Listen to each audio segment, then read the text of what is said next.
ओम वक्रतुंड महाकाय सूर्यकोटि समप्रभ निर्विघ्नं कुरु मे देव सर्वकार्येषु सर्वदा। भक्तजनों, आइए बृहस्पतिवार के व्रत का महत्व, व्रत करने की विधि एवं व्रत कथा को सुनते हैं। व्रत का महत्व है भगवान बृहस्पति देव की पूजा अर्चना के लिए बृहस्पतिवार को व्रत करके बृहस्पतिवार की व्रत कथा को पढ़ने अथवा किसी दूसरे स्त्री पुरुष द्वारा सुनने की प्राचीन परंपरा है। बृहस्पतिवार का व्रत करने और व्रत कथा सुनने से स्त्री पुरुषों की सभी मनोकामनाएं पूर्ण होती है। इस व्रत से धन संपत्ति की प्राप्ति होती है, नेह संतानों को पुत्र प्राप्ति होती है, परिवार में सुख शांति बनी रहती है, सभी आनंद पूर्वक रहते हैं। व्रत करने की विधि है, बृहस्पतिवार को सूर्योदय से पहले उठकर स्नानादि से निवृत्त होकर भगवान बृहस्पति देव का स्मरण करते हुए व्रत का आरंभ करना चाहिए। उपासक को घर के किसी कक्ष में छोटा अथवा बड़ा पूजा स्थल बनाकर उसमें भगवान बृहस्पति देव की प्रतिमा की स्थापना करनी चाहिए। घर के समीप किसी मंदिर में भी जाकर भगवान बृहस्पति देव की पूजा की जा सकती है। भगवान बृहस्पति देव पीले रंग के पुष्प और पूजा की पीले रंग की सामग्री को विशेष रूप से पसंद करते हैं, इसलिए स्नान के बाद पीले रंग के वस्त्र धारण करने का विशेष महत्व बताया गया है। पीले रंग के पुष्प, केले और पीले चंदन से भगवान बृहस्पति देव की पूजा का विधान है। बृहस्पतिवार के व्रत में उपासक को पूरे दिन में एक समय ही भोजन करना चाहिए। भोजन में चने की दाल, बेसन और दूसरे पीले रंग के खाद्य पदार्थों का ही सेवन करना चाहिए। व्रत करने वाले पुरुष बृहस्पतिवार को दाढ़ी व सिर के बाल न कटाएं। पूजा के समय भगवान बृहस्पति देव से जो मनोकामना प्रकट की जाती है वे उस मनोकामना को पूरा करते हैं। इस व्रत में व्रत कथा पढ़ने और श्रवण करने का विशेष महत्व है। आइए बृहस्पतिवार की व्रत कथा सुनते हैं। प्राचीन समय की बात है, भारत में एक राजा राज्य करता था। वह बड़ा प्रतापी तथा दानी था। वह नित्य प्रति मंदिर में भगवत दर्शन करने जाता था। वह ब्राह्मण और गुरु की सेवा किया करता था। उसके द्वार से कोई भी याचक निराश होकर नहीं लौटता था। वह प्रत्येक गुरुवार को व्रत रखता और पूजन करता था। हर दिन गरीबों में सहायता करता था, परंतु यह सब बातें उसकी रानी को अच्छी नहीं लगती थी। वह न व्रत करती थी और न किसी को एक भी पैसे का दान देती थी। वह राजा से भी ऐसा करने के लिए मना किया करती थी। एक समय की बात है कि राजा शिकार खेलने वन में चले गए। घर पर रानी और दासी थी। उस समय गुरु बृहस्पति साधु का रूप धारण करके राजा के दरवाजे पर भिक्षा मांगने आए। साधु ने रानी से भिक्षा मांगी तो वो कहने लगी, हे साधु महाराज, मैं इस दान और पुण्य से तो तंग आ गई हूँ। इस कार्य के लिए तो मेरे पति देव ही बहुत हैं। अब आप ऐसी कृपा करें कि सारा धन नष्ट हो जाए तथा मैं आराम से रह सकूं। साधु रूपी बृहस्पति देव ने कहा, हे देवी, तुम बड़ी विचित्र हो। संतान और धन से तो कोई दुखी नहीं होता, इसको सभी चाहते हैं। पापी भी पुत्र और धन की इच्छा करता है। अगर तुम्हारे पास अधिक धन है तो भूखे मनुष्यों को भोजन कराओ, प्याऊ लगवाओ, ब्राह्मणों को दान दो, धर्मशालाएं बनवाओ, कुआं, तालाब, बावड़ी, बाग, बगीचे आदि का निर्माण करवाओ तथा निर्धनों की कुंवारी कन्याओं का विवाह कराओ। साथ ही यज्ञ आदि करो। इस प्रकार के कर्मों से आपके कुल और आपका नाम परलोक में सार्थक होगा एवं स्वर्ग की प्राप्ति होगी। परंतु रानी साधु की इन बातों से खुश न हुई। उसने कहा, हे साधु महाराज, मुझे ऐसी धन की आवश्यकता नहीं जिसको मैं अन्य लोगों को दान दूं तथा जिसको रखने और संभालने में ही मेरा सारा समय नष्ट हो जाए। साधु ने कहा, हे देवी, यदि तुम्हारी ऐसी ही इच्छा है तो जैसा मैं बताता हूं तुम्हें वैसे करना है। बृहस्पतिवार के दिन घर को गोबर से लीपना, अपने केशों को पीली मिट्टी से धोना, केशों को धोते समय स्नान करना, राजा से कहना वो हजामत करवाएं और भोजन में मांस मंदिरा खाना, कपड़ा धोबी के हाथ धुलने को दे देना। इस प्रकार 7 बृहस्पतिवार करने से तुम्हारा सारा धन नष्ट हो जाएगा। यह कहकर साधु महाराज रूपी बृहस्पति देव अंतर्ध्यान हो गए। रानी ने साधु के कहने के अनुसार 7 बृहस्पतिवार तक वैसा ही करने का विचार किया। साधु के बताए अनुसार कार्य करते हुए केवल 3 ही बृहस्पतिवार बीते थे कि उसकी समस्त धन संपत्ति नष्ट हो गई।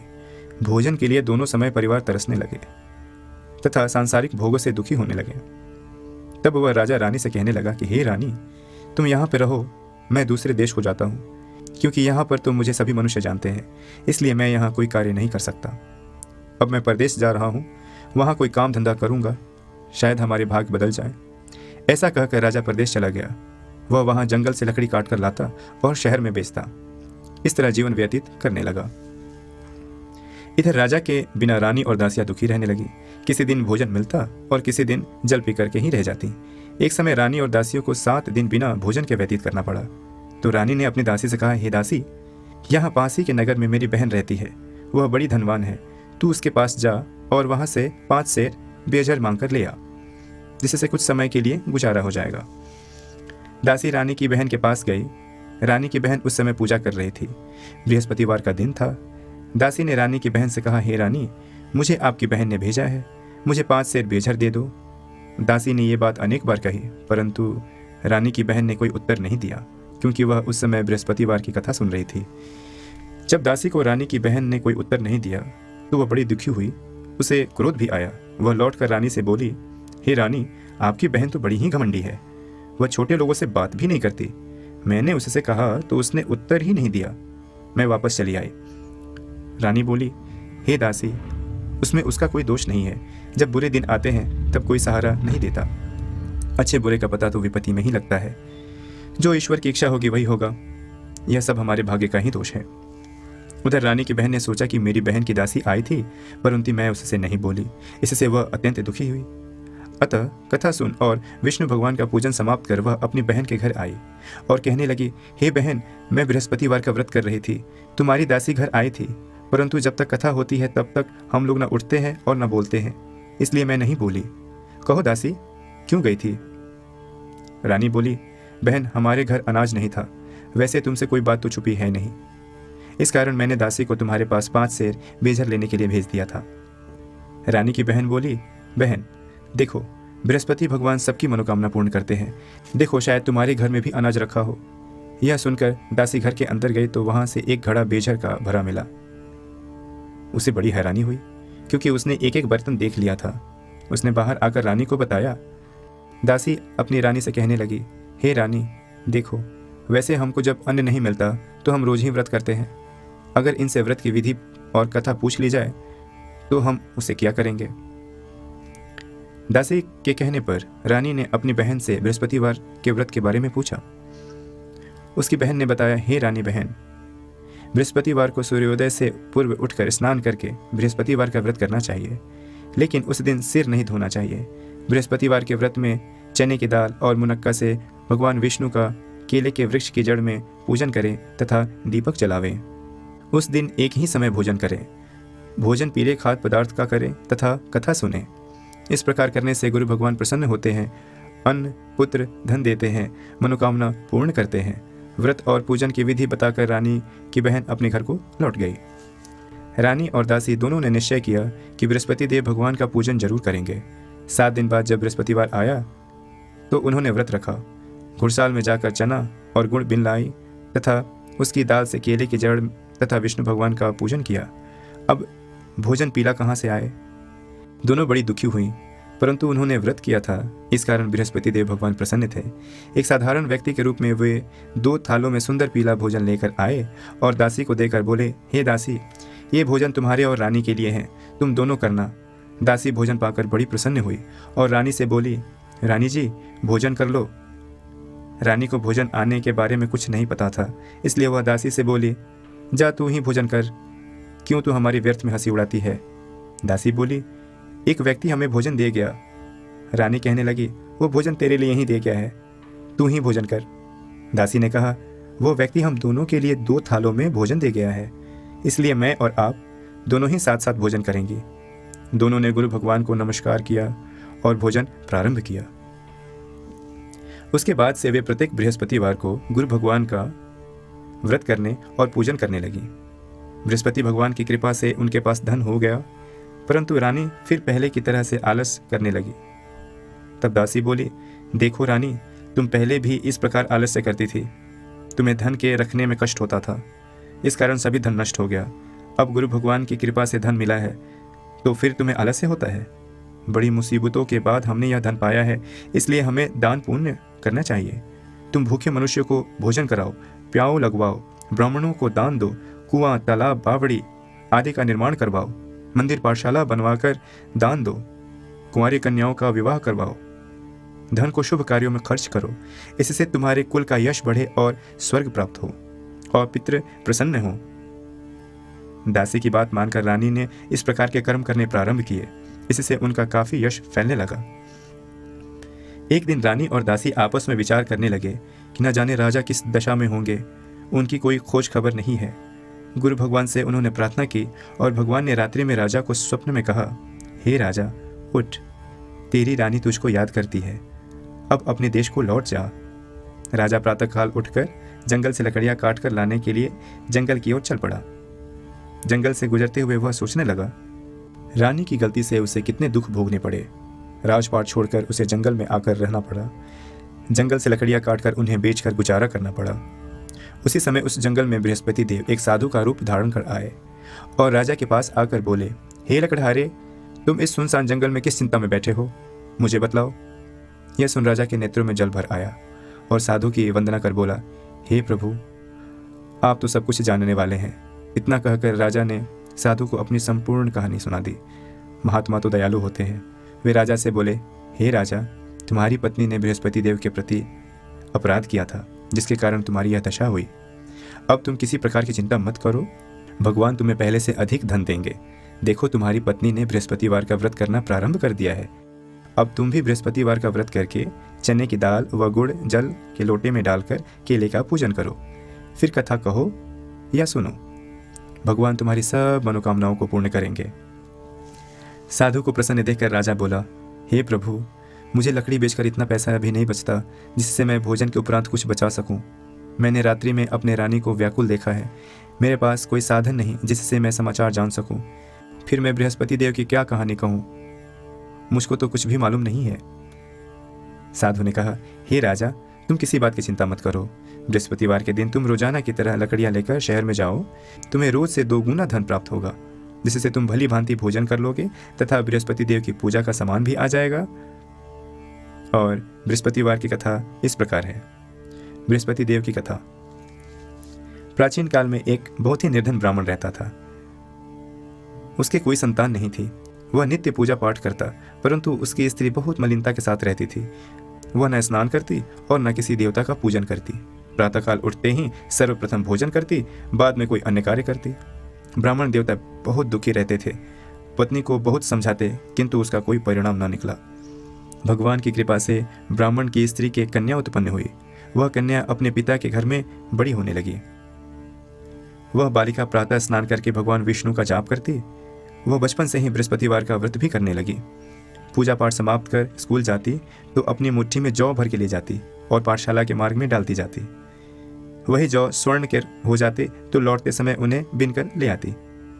एक दिन वह बालिका सूप में उन सोने के जौ को फटक कर साफ कर रही थी। तभी उसकी मां ने देख लिया और कहा, हे बेटी, सोने के जौ को फटकने के लिए सोने का सूप होना चाहिए। दूसरे दिन गुरुवार था।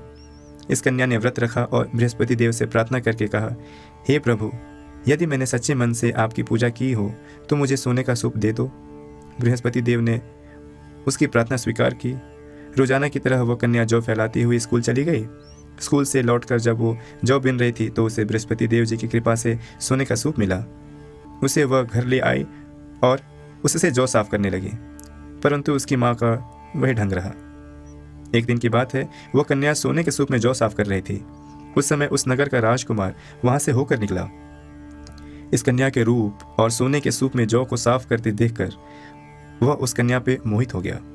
राजमहल आकर वह भोजन तथा जल त्याग कर उदास होकर लेट गया। राजा को जब राजकुमार द्वारा अन्न जल त्यागने का समाचार ज्ञात हुआ तो अपने मंत्रियों के साथ वह अपने पुत्र के पास गए और बोले, हे बेटा, तुम्हें किस बात का कष्ट है? किसी ने अपमान किया है अथवा कोई कारण है तो मुझे बताओ, मैं वही करूंगा जिससे तुम्हें प्रसन्नता हो।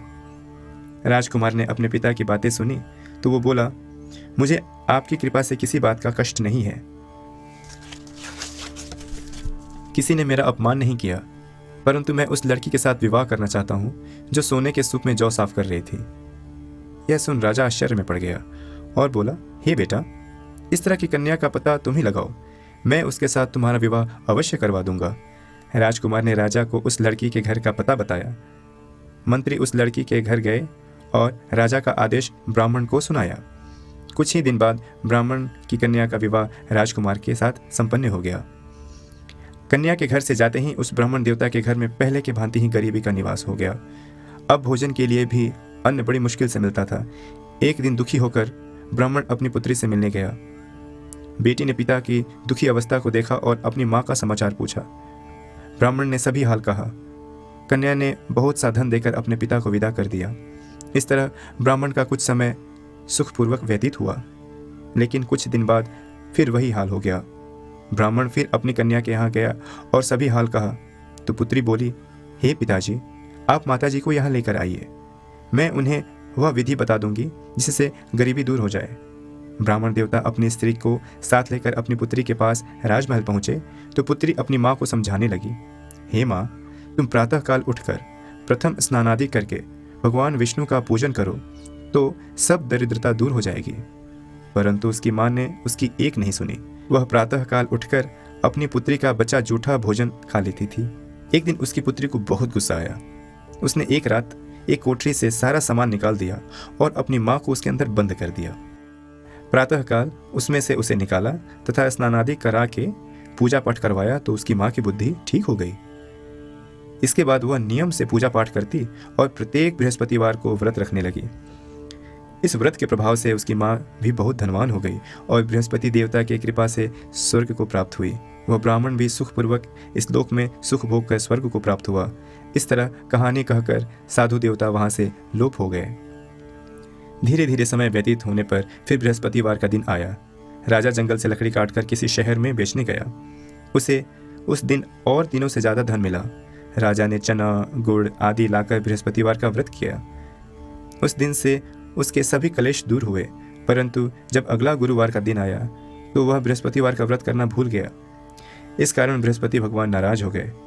उस दिन उस नगर के राजा ने विशाल यज्ञ का आयोजन कराया तथा अपने समस्त राज्य में घोषणा करवा दी कि कोई भी मनुष्य अपने घर में भोजन न बनाए तथा आग भी न जलाए। समस्त लोग मेरे यहाँ भोजन करने आए। इस आज्ञा को जो न मानेगा उसको फांसी की सजा दी जाएगी। राजा की आज्ञा अनुसार राज्य के सभी वासी राजा के भोज में सम्मिलित हुए, लेकिन लकड़हारा कुछ देर से पहुंचा, इसलिए राजा उसको अपने साथ महल में ले गए। जब राजा लकड़हारे को भोजन करा रहे थे तो रानी की दृष्टि उस खूंटी पे पड़ी जिस पर उसका हार लटका हुआ था। उसे हार खूंटी पर लटका दिखाई नहीं दिया। रानी को निश्चय हो गया कि मेरा हार उस लकड़हारे ने ही चुरा लिया है। उसी समय सैनिक बुलवाकर उसको जेल में डलवा दिया। जब लकड़हारा जेल खाने में गया तो बहुत दुखी होकर विचार करने लगा कि न जाने कौन से पूर्व जन्म के कर्म से मुझे यह दुख प्राप्त हुआ है, और उसी साधु को याद करने लगा जो जंगल में मिला था।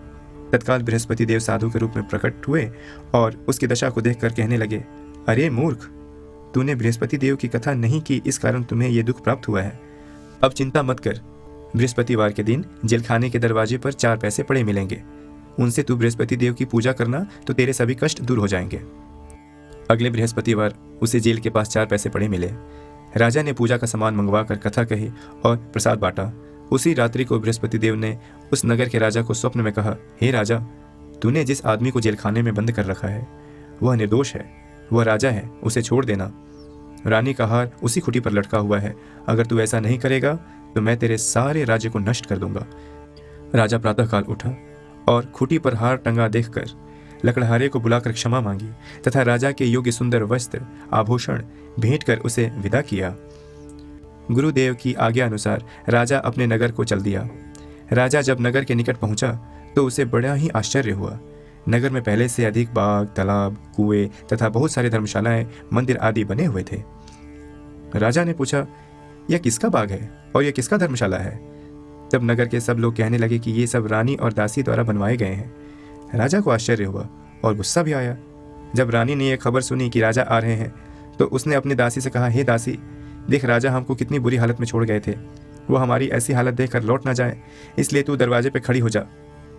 रानी की आज्ञा अनुसार दासी दरवाजे पे खड़ी हो गई। जब राजा आए तो वो अपने साथ में महल में लेके गई। तब राजा ने क्रोध करके अपनी तलवार निकाली और पूछने लगा, बताओ यह धन तुम्हें कैसे प्राप्त हुआ? तब रानी बोली, हमें यह सब धन बृहस्पति देव के व्रत के प्रभाव से ही प्राप्त हुआ है। राजा ने तब निश्चय किया कि 7 रोज बाद तो सभी बृहस्पति देव का पूजन करते हैं, परंतु मैं रोजाना दिन में 3 बार कथा कहा करूंगा और व्रत किया करूंगा। अब हर समय राजा के दुपट्टे में चने की दाल बंधी रहती थी तथा दिन में 3 बार वह कथा कहता। एक रोज राजा ने विचार किया कि चलो अपनी बहन के यहाँ से हो आते हैं। इस तरह का निश्चय कर राजा घोड़े पर सवार होकर अपनी बहन के यहाँ चल दिया। मार्ग में उसने देखा कि कुछ आदमी एक मुर्दे को लिए जा रहे हैं। उन्हें रोककर राजा कहने लगा, अरे भाइयों, मेरी बृहस्पतिवार की कथा सुन लो। वे बोले, लो, हमारा तो आदमी मर गया है और इसको अपनी कथा की पड़ी है। परंतु कुछ आदमी बोले, अच्छा कहो, हम तुम्हारी कथा भी सुन लेंगे। राजा ने दाल निकाली और कथा कहनी शुरू कर दी। जब कथा आधी हुई तो मुर्दा हिलने लगा और जब कथा समाप्त हुई तो वो राम राम करते हुए मुर्दा उठ खड़ा हुआ। राजा आगे बढ़ा। उसे चलते चलते शाम हो गई। आगे मार्ग में उसे एक किसान खेत में हल चलाता मिला। राजा उससे बोला, अरे भैया, तुम मेरी बृहस्पतिवार की कथा सुन लो। किसान बोला, जब तक मैं तेरी कथा सुनूंगा तब तक 4 हरैया खेत जोत लूंगा। जा अपनी कथा किसी और को सुनाना। राजा आगे चलने लगा। राजा के हटते ही बैल पछाड़ खाकर गिर गए तथा किसान के पेट में जोर का दर्द होने लगा। उसी समय किसान की पत्नी रोटी लेकर आई। उसने जब यह देखा तो अपने पुत्र से सब हाल पूछा। बेटे ने सब हाल कह दिया। बुढ़िया दौड़ी दौड़ी घुड़सवार के पास गई और उससे बोली, मैं तेरी कथा सुनूंगी, तू अपनी कथा मेरे खेत पर चल करके ही कहना। राजा ने लौटकर बुढ़िया के खेत पर जाकर कथा कही, जिसके सुनते ही बैल खड़े हो गए तथा किसान के पेट का दर्द भी ठीक हो गया। राजा अपनी बहन के घर पहुंचा। बहन ने भाई की खूब मेहमानी की। दूसरे रोज प्रातःकाल राजा जागा तो वह देखने लगा कि सब लोग भोजन कर रहे हैं। राजा अपनी बहन के घर पहुंचा। बहन ने भाई की खूब मेहमानी की। दूसरे रोज प्रातःकाल राजा जगा तो वह देखने लगा कि सभी लोग तो भोजन कर रहे हैं। राजा ने अपनी बहन से पूछा, ऐसा कोई मनुष्य है जिसने भोजन नहीं किया हो, जो मेरी बृहस्पतिवार की कथा सुन ले? तो बहन बोली, हे भैया, यह देश ऐसा ही है। यहाँ के लोग पहले भोजन करते हैं, फिर बाद में कोई काम करते हैं। अगर पड़ोस में कोई हो तो देख आती हूँ। ऐसा कहकर बहन देखने चली गई, परंतु उसे कोई भी ऐसा व्यक्ति नहीं मिला जिसने भोजन न किया हो। फिर वह एक कुम्हार के घर गई जिसका लड़का बीमार था। उसे मालूम हुआ कि उसके यहाँ 3 दिन से किसी ने भोजन नहीं किया है। रानी ने अपने भाई की कथा के लिए कुम्हार से कहा। वह तैयार हो गया। राजा ने जाकर बृहस्पतिवार की कथा कही, जिसको सुनकर उसका लड़का ठीक हो गया। अब तो राजा की प्रशंसा होने लगी। एक दिन राजा अपनी बहन से कहा, हे बहन, मैं अपने घर जाऊंगा, तुम भी तैयार हो जाओ। राजा की बहन ने अपनी सास से अपने भाई के साथ जाने की आज्ञा मांगी। सास बोली, चली जा, परंतु अपने लड़कों को मत ले जाना, क्योंकि तेरे भाई को कोई संतान नहीं होती है। बहन ने अपने भाई से कहा, हे भैया, मैं तो चलूंगी, परंतु कोई बालक नहीं जाएगा। राजा ने कहा, जब कोई बालक ही नहीं जाएगा तो तुम जाकर क्या करोगी? दुखी मन से राजा अपने नगर को लौट आया। राजा ने अपनी रानी से कहा, हम निसंतान हैं, इसलिए कोई हमारे घर आना पसंद नहीं करता। इतना कह वह बिना भोजन आदि किए शैया पर लेट गया। रानी बोली, हे प्रभु, बृहस्पति देव ने हमें सब कुछ दिया है, वे हमें संतान भी अवश्य देंगे। उसी रात बृहस्पति देव ने राजा को स्वप्न में कहा, हे राजा, उठ, सभी सोच को त्याग दे, तेरी रानी गर्भवती है। राजा को यह जानकर बड़ी खुशी हुई। 9वें महीने रानी के गर्भ से एक सुंदर पुत्र पैदा हुआ। जब राजा की बहन ने यह शुभ समाचार सुना तो वह बहुत खुश हुई और बधाई लेकर अपने भाई के यहाँ आई।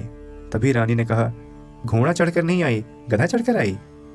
राजा की बहन बोली, भाई, मैं इस प्रकार न कहती तो तुम्हें औलाद कैसे मिलती? बृहस्पति देव ऐसे ही हैं, जिसके मन में जो कामनाएं रहती हैं सभी को पूर्ण करते हैं। जो सद्भावना पूर्वक बृहस्पतिवार का व्रत करता है एवं कथा पढ़ता है अथवा सुनता है और दूसरों को सुनाता है, बृहस्पति देव उसकी सभी मनोकामनाएं पूर्ण करते हैं। बृहस्पति देव उनकी सदैव रक्षा करते हैं। जो संसार में सद्भावना व सच्चे हृदय से बृहस्पति देव का पूजन करते हैं, उनकी सभी मनोकामनाएं उसी प्रकार पूर्ण होती है जैसे रानी और राजा ने बृहस्पति देव की कथा का गुणगान किया। उनकी सभी इच्छाएं बृहस्पति देव जी ने पूर्ण की। मनुष्य को हृदय से उनका मनन करते हुए जयकार करना चाहिए। बोलिए श्री बृहस्पति देव महाराज की जय। भक्तजनों, बृहस्पति देव जी की कथा संपूर्ण हुई।